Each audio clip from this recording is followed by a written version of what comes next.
Looks at how the Me Too movement is affecting dating culture. 51% of American single men say the movement made them change how they act. That's according to the new study by the dating company Match. 59% of all singles said the Me Too movement is important to them, and nearly half agreed it started a much-needed conversation.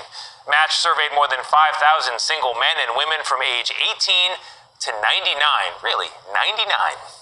Helen Fisher is a biological anthropologist and the chief scientific advisor for Match, and she joins us first on CTM. Helen, good to see you.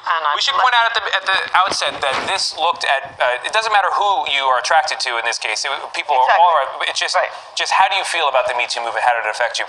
We said 59% of singles find the movement to be important, but when you look at men alone, it's less than half. So is that enough to actually change how we date? Yeah, well, 51% of men have changed their behavior.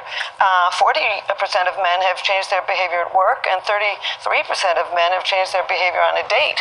And actually, social scientists have been tracking social change for decades, and that's a huge change. I mean, if you get people to stop eating, try to ask people to stop eating sugar, or get some more exercise, or, drink less, very few people really change their behavior. This is a massive social change. Do we know how their behavior is changing? Yes, they're being more reserved. They're being more careful. They're trying to make sure that their jokes are appropriate, that they have the right kinds of conversations. And what's so interesting about it for me is that actually, with this Me Too movement, 90% of men would be perfectly happy if a woman asked them for their telephone number. 90% would be perfectly happy if a woman made the first sexual move and had a kiss.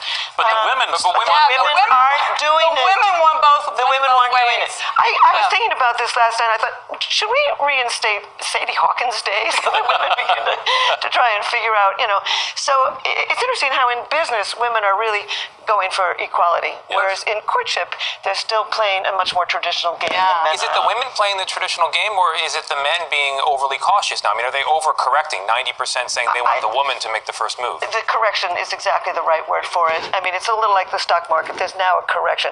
But what's really happening is we're seeing growing equality between the sexes.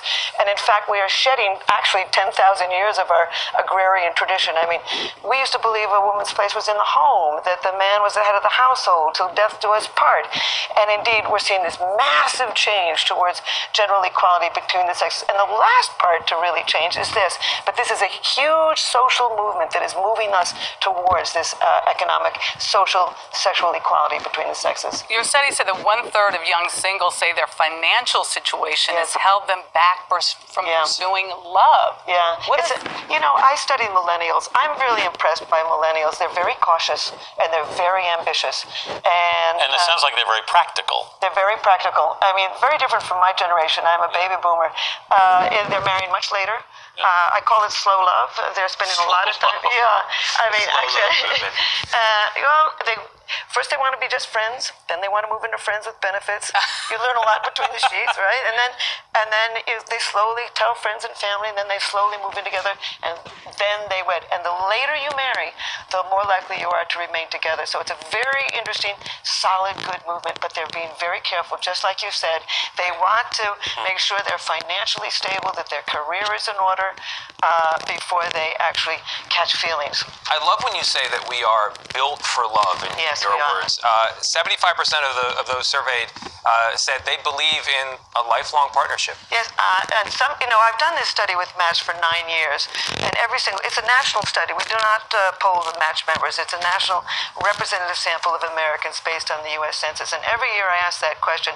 And some years as much as 89% of both men and women believe that when you find the right one, you can do it forever. And it's entirely possible in this day and age. The later you marry, the more likely you are to remain married, and that's what the young are doing. They're being very cautious, very practical, as you said.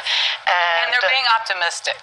They are optimistic. And they should be, for God's sakes, There it is. Interesting that most singles meet through dating apps now. Very interesting. Fascinating study. Helen Fisher, thank you so much for being here.